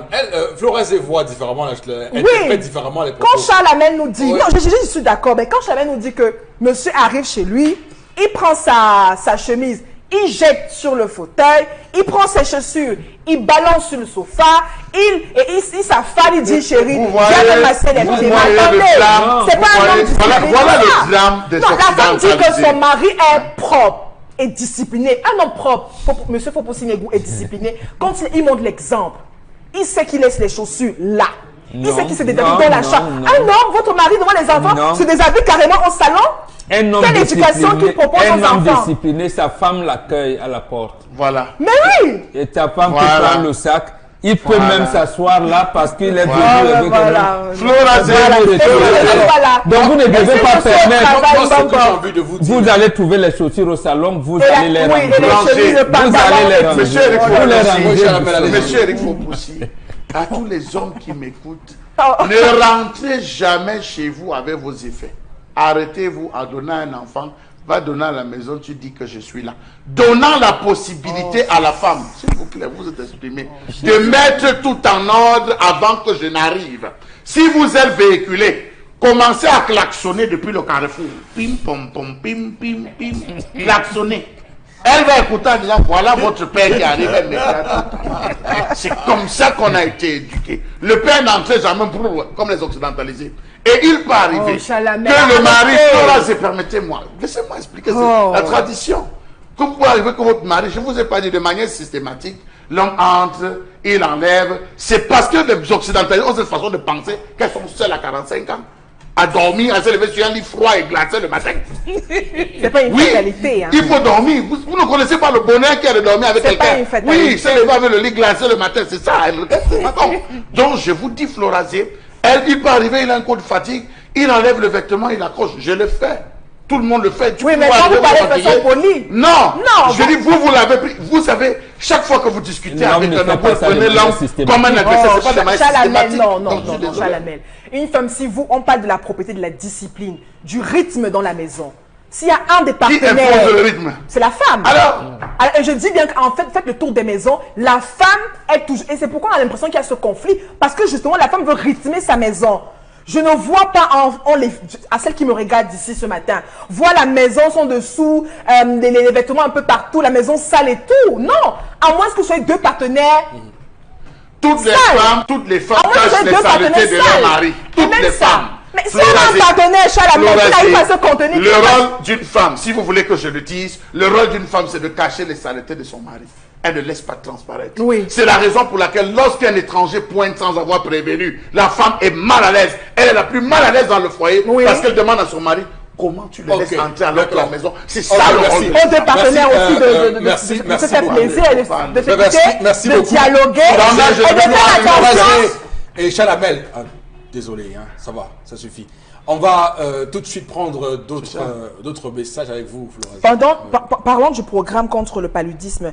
Les moustiquaires dits imprégnés ont été distribués sans le produit actif d'une part. La taille de ces moustiquaires a été réduite au point qu'elle couvre à peine le lit. D'autre part, c'est Nicolas Biyemassi qui réagit. Oui, mais avant de se coucher pour descendre sa moustiquaire, les moustiques vous piquent avant. Et à l'hôpital, vous allez attraper le paludisme plus à l'hôpital qu'à la maison. D'accord. Allez, rendez visite aux malades à l'hôpital, 18h, 18h30, vous verrez. Mon bébé de 7 mois a reçu 3 perfusions dans un centre de santé intégré, sans examen. Et après examen, il a reçu plusieurs injections. On m'a parlé de constipation, d'amibes.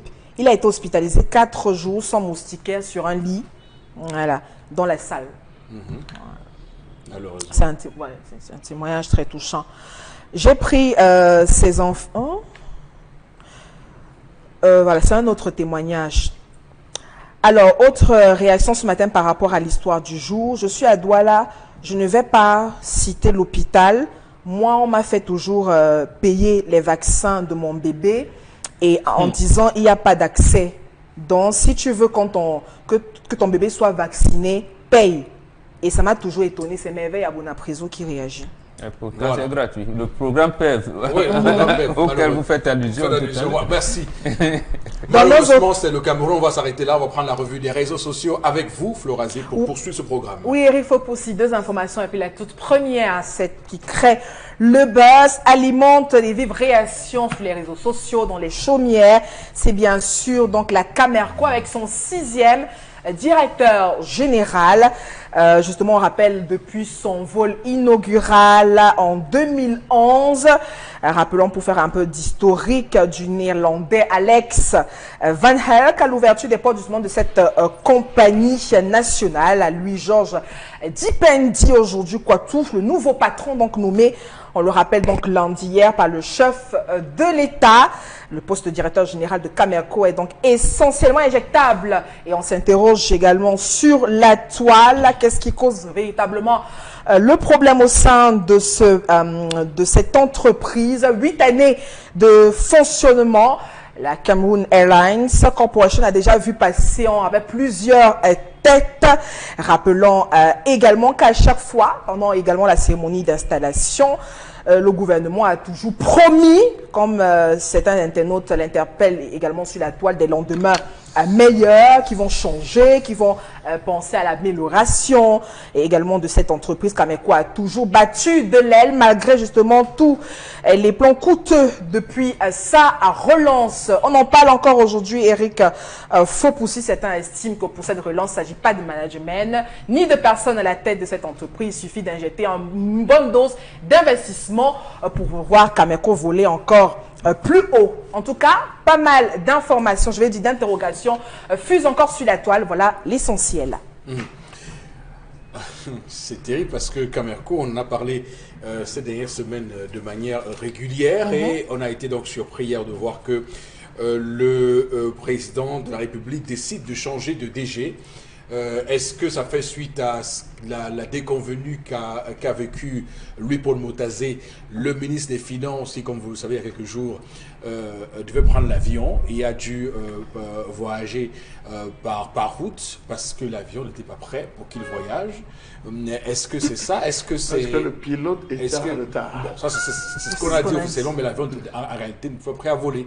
L'avion n'était pas prêt à voler. Ça, c'est ce qui était réellement la cause de ce voyage reporté, enfin de ce non-voyage du ministre des Finances. Il y a également, vous le savez, cette bisbille qu'il y avait entre le PCA, devenu DG aujourd'hui, c'est Monsieur Djipendi, qui était le PCA, je rappelle, jusqu'ici, et qui avait chaque fois des incompréhensions avec son DG, notamment sur la location d'un avion qu'il avait demandé au DG de louer. Le DG lui avait dit qu'il n'y a pas les moyens pour normalement louer cet avion-là, et ça avait donné lieu, comme vous voyez, à des décisions, des communiqués et des notes qu'ils s'envoyaient entre eux. Donc, mais au final, Boro Bengan, qu'est-ce que cela suscite en vous, ce énième changement à la tête de la Camerco? Non, nous revenons à la case départ. Le propriétaire de cette entreprise-là, qui est l'État du Cameroun et qui est dirigé par un président de la République, le chef de l'État, il n'a pas donné une bonne orientation à notre compagnie aérienne. Quand je dis bonne orientation, c'est quoi? C'est qu'on y injecte de l'argent, on y met des gens compétents pour regarder et l'aspect technique et la rentabilité de cet argent-là. Maintenant, pour la rentabilisation de cette entreprise, on peut d'autorité exiger que toutes les personnalités, l'autre personnalité de l'État du Cameroun voyage par Camerco et qu'ils payent cash. Je dis bien les ministres, ministères d'État, assimilés, DG et tout, personnalités du cabinet civil, secrétariat général, la présidente de la République, colonel, généraux, voyagent strictement par Camerco et qu'ils payent cash. Quand ils prennent les autres compagnies, ils payent cash. Et quand ils viennent à Camerco, quelquefois même avec beaucoup de bagages, là, tout, ils organisent les frais par Camerco, ils viennent avec les bons. Et les bons, après, on va vous dire la dette de l'État, la dette de la Camer envers l'État, et la dette de l'État envers la Camer est de. Là, vous voyez, voilà, en fait, le propriétaire de cette entreprise-là, qui est l'État du Cameroun, ne veut pas. L'autre chose, parce que là, il faut aussi le dire, certains ministres, on ne les citerait pas ici, avaient déjà envisagé de créer leur compagnie, ou alors de faire venir les compagnies aériennes des pays étrangers. Voilà, d'entre autres choses qui plombent la punition. Mais comme le chef de l'État veut absolument maintenir la Camer en vie, parce que c'est l'une des orientations que le président Aïdjo lui avait laissées, une bonne orientation d'ailleurs, il faudrait donc qu'il s'implique, il y a des gars compétents. Les anciens employés de la Camer, il y en a beaucoup qui peuvent être pris comme consultants et qu'on les consulte effectivement et que leurs propositions, leurs recommandations soient prises en compte. C'est tout, c'est ce qu'on fait, c'est ce que comment l'appeler, Air France quand il l'aime faire. C'est les anciens de UTA, de Air France et tout, comprendre ici qu'ils viennent donner des conseils et l'État français s'en accommode et les met en pratique. D'accord. Alors, l'avion en question qui opposait l'ancien PCA devenu DG et le DG sortant, c'est l'Embraer. C'est un avion Embraer ERJ 145, oui, Brésilien. Justement. Et qu'il fallait donc déposer une somme de 171 milliards 843 millions 750 francs CFA pour avoir cet avion-là. Et le DG sortant de NS Diko avait dit que les caisses de Camerco étaient vides et que l'agent Camerco, dans ses caisses, ne disposait pas d'une telle somme d'argent. Est-ce que c'est ça qui a fait que justement on fasse le changement et que lui-même vient donc désormais gérer ça? Ça peut être... Je pense que non.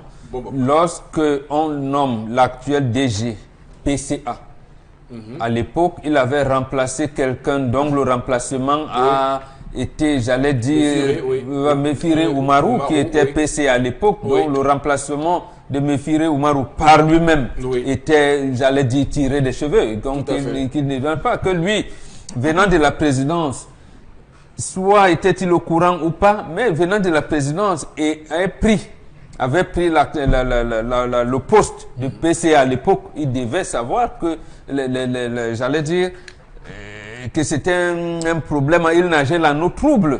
Nos troubles. Donc, en principe, c'est que je comprends pas. Il y a quelque chose quand même qui est assez... vous et moi, nous sommes totalement dans l'incompréhension. Comment se fait-il? Parce que lui, on l'a interviewé, il dit qu'il ne connaît pas Camerco et que lui, il aura l'occasion de discuter avec les gens à Camerco pour comprendre ce qu'il y a à Camerco. Mais mon Dieu, il faut lui dire que ce monsieur a été PCA. Absolument. Est-ce qu'on a donc dit au directeur général, M. Dikoum, à l'époque, de ne rien dire au conseil d'administration que lui présidait? C'est quand même incompréhensible. Donc, il ne peut pas nous dire que c'est quand on va faire la passation des services techniques qu'il comprendra. Donc, puisqu'il a la possibilité, à moins qu'on ait changé les tests d'orientation du président du conseil d'administration, on demande au DG un certain nombre de choses qu'il vient présenter au conseil d'administration par la suite. Voilà. Bon, si vous ne lui donnez pas une feuille de route, lui, il présidait donc les réunions du conseil d'administration comment? Voilà. Puisque toutes les informations qu'il souhaite, il peut les demander, on les lui apporte.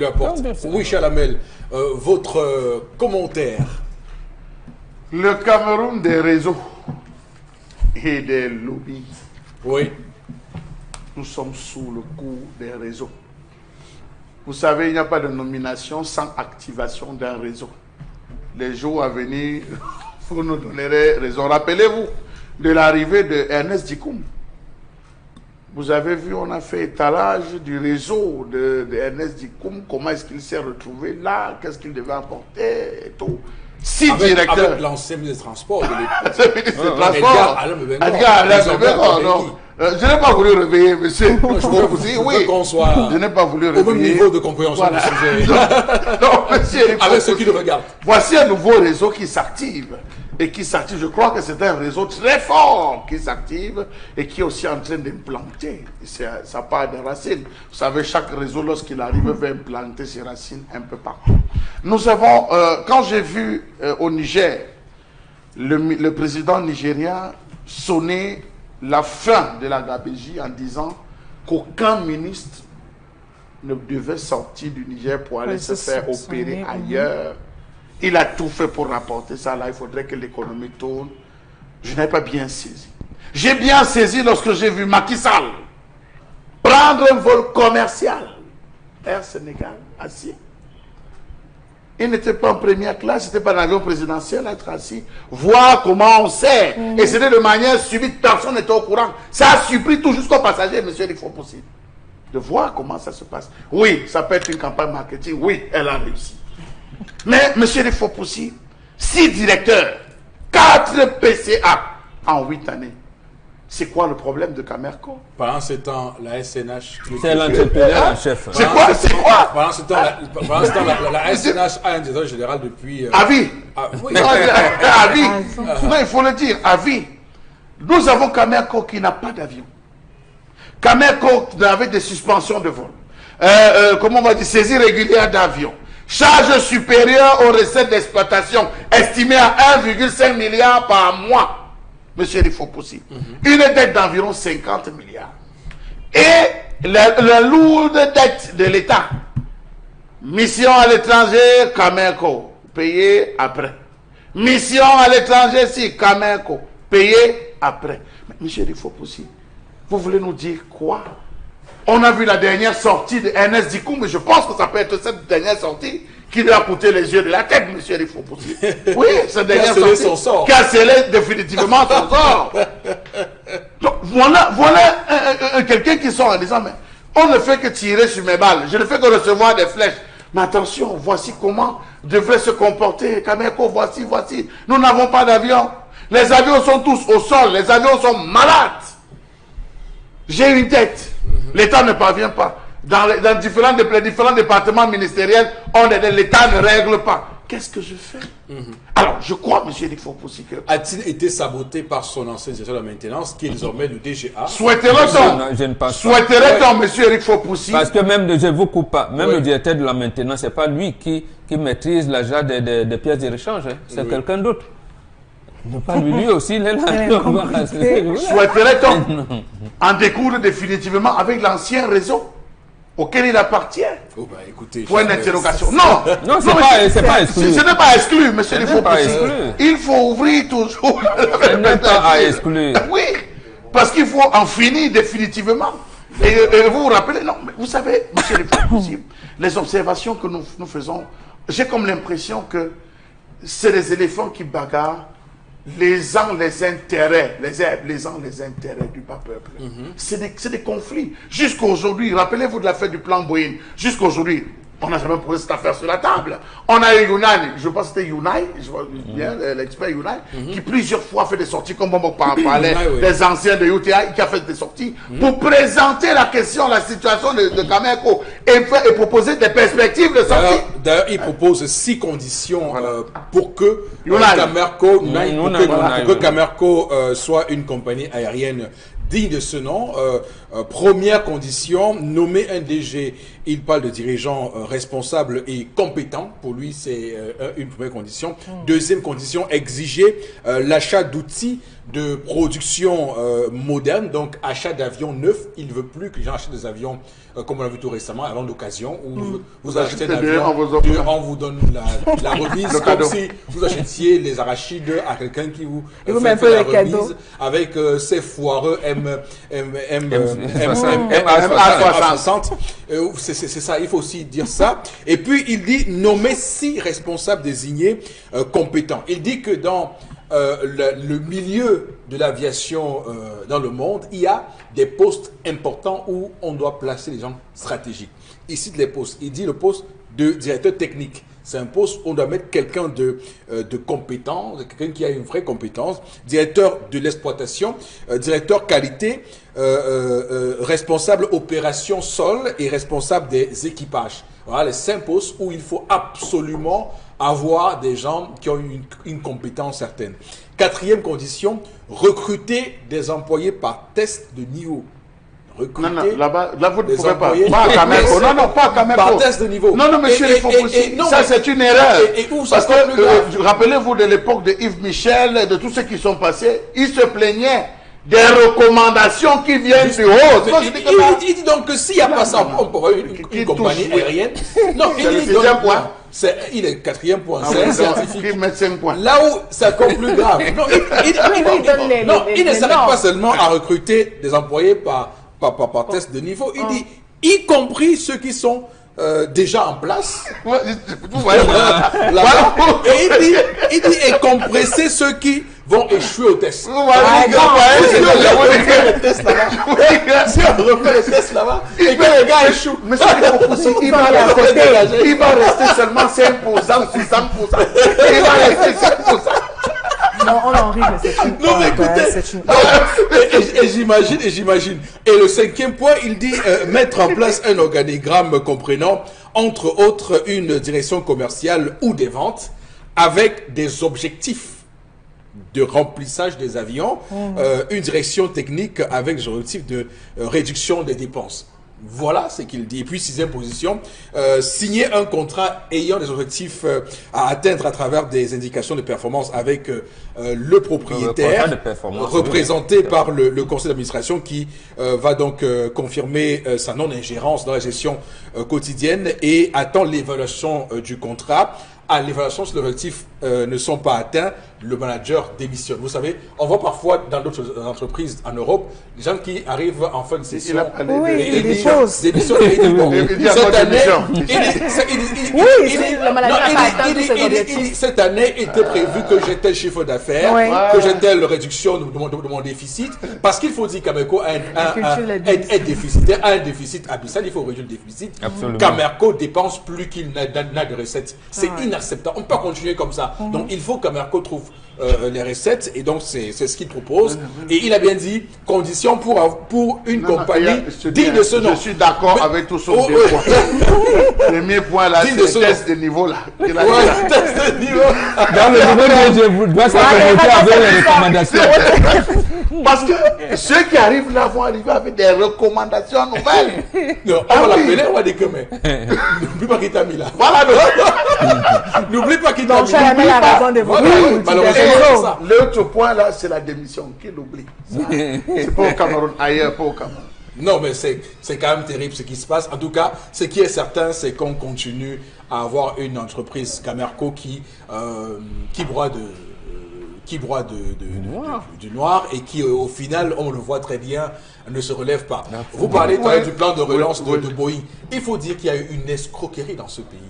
Est-ce que vous savez que ce Boeing Consulting n'a rien à voir avec Boeing Corporation? Le gars a créé son petit cabinet aux États-Unis, il emploie 12 personnes, il a fait son plan de relance, 14 avions, parce qu'à l'époque il y a 14 avions, son plan de relance, il est venu au Cameroun, on a ouvert auditeur interne, il a audité, il a fait tout ce qu'il y a, tout le cinéma, qu'il a fait, et finalement, de milliards de francs. Et finalement, cet audit-là n'a servi à rien.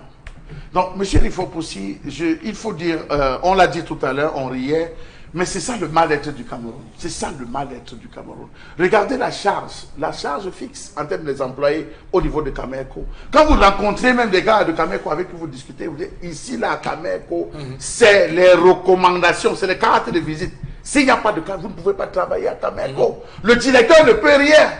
Et dans chaque réseau, il y a des informateurs. Tout à fait. Dans chaque réseau, il y a des informateurs. Chacun a son pion.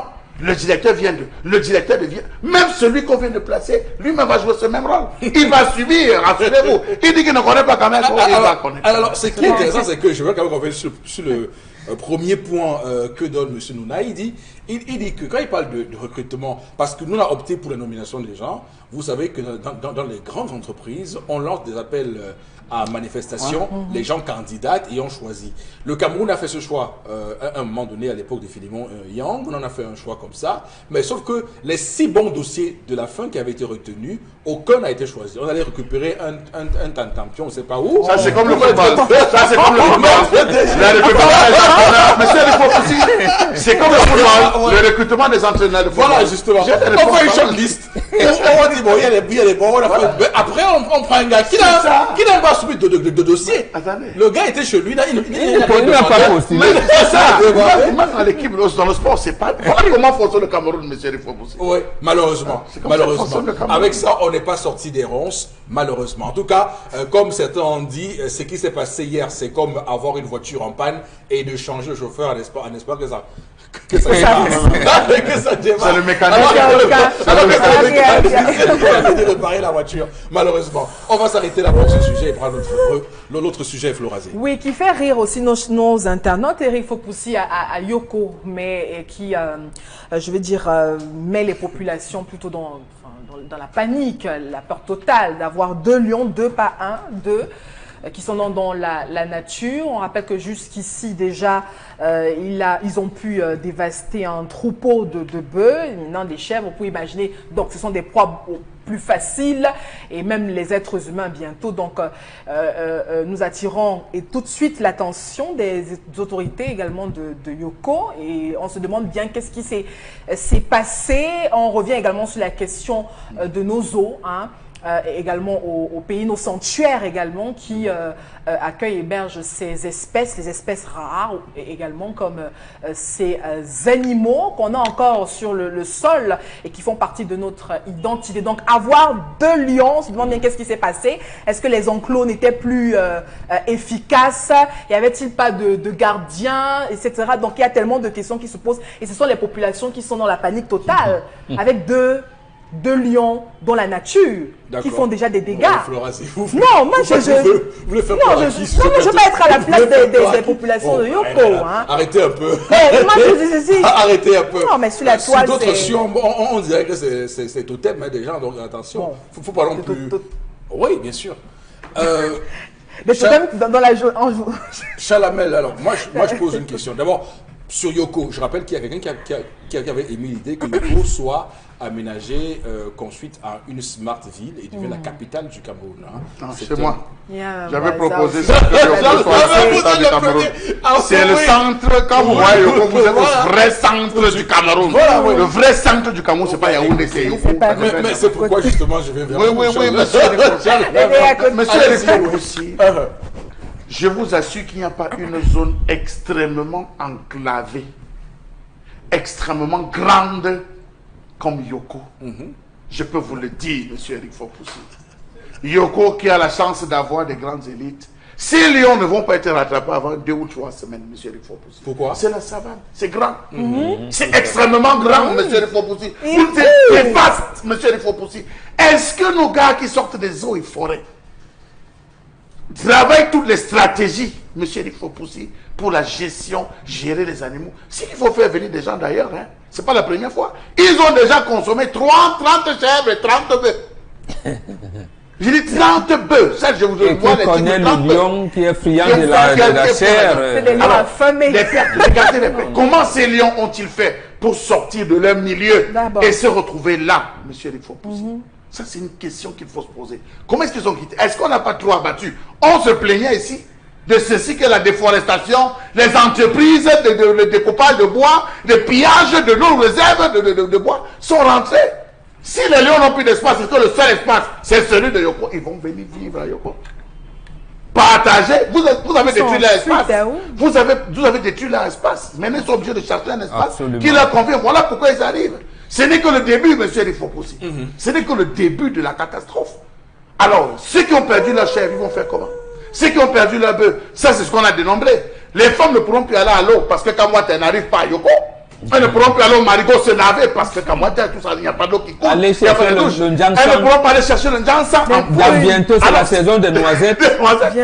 Alors, monsieur Rifopoussi, imaginez-vous ce qui est en train de se vivre là-bas. C'est d'autres Zambaba, ces animaux, qui sont rentrés dans cette nouvelle forêt. On a dit 2, parce qu'on a vu 2. Mais imaginez-vous, s'ils ont pu bouffer 30 bœufs et chèvres, ça veut dire que ce n'est pas que des lions. C'est faux. D'accord. Bon. Ils ne sont plus que 2. Non, en fait, c'est l'agression que nous avons envers la nature. C'est la conséquence. Oui, c'est la conséquence. Lorsqu'on vous a dit qu'on ne peut commander la nature qu'en lui obéissant, et nous pensons que la société capitaliste peut tout gérer, j'ai l'argent, on peut couper le bois, on casse la pierre n'importe où, on fait n'importe quoi, vraiment, il faut connaître l'argent. Voilà ce que ça nous donne aujourd'hui. Or, si on laisse les lions dans leur espace normal, on n'agresse pas, ils restent là. D'abord, le lion sait, quand il fait sa chasse, il reste, il est cool, hein? Mais quand vous l'agressez, il répond aux agressions. Maintenant, est-ce qu'on veut les domestiquer ou pas? Qu'est-ce qui s'est passé? Là, même les autorités ne vous disent pas. Si c'était dans une réserve qui sont sortis, ou bien c'était des lions qui... réserve. Voilà, donc il y a des réserves qui s'est passé. Il faut donc qu'on les retrouve. Aussi. Mais, parce qu'il y a des balles. Est-ce que, s'il y a une réserve, avait-il suffisamment de quoi manger pour sortir? Parce que ça devient encore grave. Mais comment ont-ils fait pour sortir? C'est ça la question. C'est ça, c'est la famine. Il n'y a pas de choses, c'est la famine. S'ils sont sortis dans la réserve, c'est la famine. Il n'y a pas de guide. Mais il te dévore là, c'est Flora. Mais attendez, un lion affamé, parce que vous parlez des choses que vous ne connaissez pas. Mais ils sont censés maîtriser moi ces que vous animaux. parle, je connais le lion, j'ai déjà vu un lion. Vous avez déjà été en face même d'un gorille? Monsieur Rifopoussi, je crois que le Cameroun a des spécialistes en matière de faune quand même. Oui, Bien sûr. Il y a le système de piste, on peut pister ces lions. Rapidement. Ils ont pu consommer 32. Oui, forcément. Non, pas consommé, ils ont tué, mais je ne suis pas sûr qu'ils ont consommé. Le lion le tue que pour manger, bonbon. Oui, mange. Pour dévorer, oui. Les bœufs, ils ne tuent que pour Chalamel, manger 30 bœufs. Vous connaissez la faune du lion? Mais 30 bœufs pour un lion. Le bœuf, c'est quoi? Non. Écoutez, Obama, il a besoin d'environ 100 kg de viande. Oui, un lion peut consommer 3 bœufs en une journée. Ça ne suffit pas.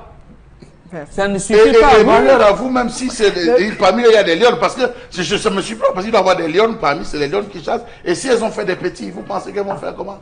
Il faudrait le lait. Non, mais ce que j'avais envie de dire, Eric Fopoussi, oui, on a évoqué le ministère d'eau et forêt, mais également même le secteur du tourisme. Parce que je crois qu'il y a quelques temps ici, on avait justement les employés du parc d'Ouaza qui nous alertaient, qui disaient qu'ils travaillent dans des situations très difficiles. Il n'y a pas d'eau, eux-mêmes ils ne sont pas payés, etc. Et ce sont des bâtisses qui ne sont pas rénovées, des vieux bâtiments et autres. Donc vous croyez qu'un Guy qui va rester là, il n'a pas de salaire. Lui-même, il voit, il ne se sent pas, oui, à l'aise. Il n'est pas ravitaillé, ils ne sont pas ravitaillés en eau, en électricité. Toutes les élites sont à Yaoundé. Oui, ils sont abandonnés à eux-mêmes et dans nos réserves ne sont pas... Les lions de Vorbetier, du parc de Vorbetier, c'était mort de famine. Non, nos réserves ne sont pas assainies. Les lions de Vorbetier étaient morts de famine. En tout cas, il faut rapidement les retrouver et les remettre en cage à cette réserve parce que c'est important aussi de les garder dans, dans leur milieu. Oui. Florazé, c'est terminé pour cette revue des réseaux sociaux alors qu'il est donc temps pour nous de prendre interpellation de ce matin, madame, messieurs. On va regarder l'élément et ensuite nous revenons pour faire les commentaires. À tout de suite.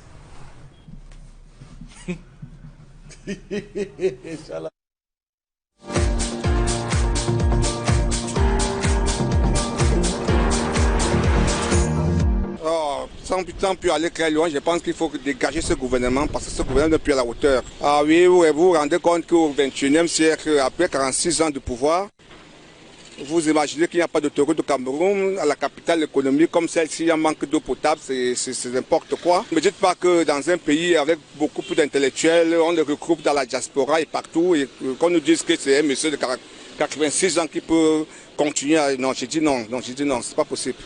C'est pas possible. Nous avons des ressources humaines, nous avons des ressources ici au Cameroun qui peuvent tenir. La preuve est que les personnes comme les hommes politiques sont en prison et puis ils peuvent faire l'affaire.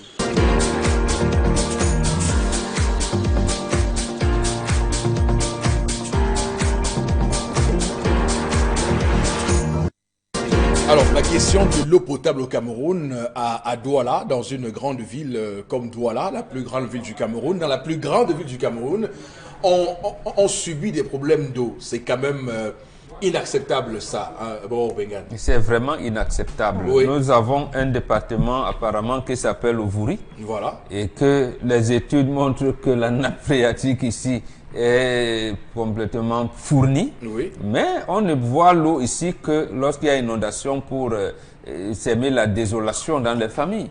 Et les autorités ne peuvent pas et ne veulent pas transformer cette eau en eau potable. C'est faisable. C'est faisable. Qu'est-ce qu'on fait dans les pays désertiques? Au Burkina, par exemple. Oui. Il n'y a pas comment ils s'en sortent? Voilà, on s'en sort comment? Même Barcelone, la ville de Barcelone où l'eau est salée. On fait comment pour avoir l'eau? Et comme disait notre compatriote, effectivement, nous avons des compatriotes qui ont fait toutes ces études-là. Je vous parle ici que la première promotion des étudiants de l'université de Yaoundé, docteurs en sciences physiques, il y avait une belle brochette qui se sont spécialisés en hydraulique. Et ils ont fait les études partout. Comment transformer, comment avoir de l'eau potable partout. Et même, comme on parlait tout à l'heure de la région de Dessemno, quand on parlait de Ouaza, comment procéder à l'irrigation dans toutes les régions septentrionales. Toutes ces études-là existent. Mais malheureusement, on ne Par fait exemple, pas. à Makapé, près de 3-4 jours sans eau. À Makapé, un quartier comme Makapé, imaginez. Vous habitez même dans une cité Malanga à 3 ans. À 3 ans, sans Donc c'est eau. vraiment regrettable. Sans eau potable de la Camboator, puisque ce n'est plus là. Manga a plus de 5 ans. Si l'État ne peut pas, que l'État procède par la décentralisation, les collectivités territoriales décentralisées commencent à gérer l'eau. Je pense que c'est ce qui se fait dans des pays développés. Chaque commune s'occupe de sa municipalité dans la gestion d'eau. D'accord. Oui, Charles. Oui. Allez-y. Vraiment, je pense qu'il y a des choses avec lesquelles un pays qui se veut sérieux, un pays qui se veut engagé dans la protection de ses populations tient à cœur. Le secteur de l'énergie. Tous les Camerounais aujourd'hui ont des lunettes. Discutez avec les ophtalmologues, ils vont vous dire que la qualité d'énergie qui est donnée n'est pas de bonne qualité. Ça abîme sérieusement la rétine. Discutez avec tous les gastro-entérologues. Ils vont vous dire que depuis près de 20 ans, la qualité d'eau qu'on consomme au Cameroun est de mauvaise qualité. C'est très grave. Si ces secteurs-là, on ne peut pas les aménager, le secteur de l'eau, vous êtes à 4 ans, 5 ans, sans une seule goutte d'eau, que les zones des bouches d'incendie, censées être opérationnelles pour éteindre les incendies, monsieur le Faux-Poutier, n'ont pas d'eau.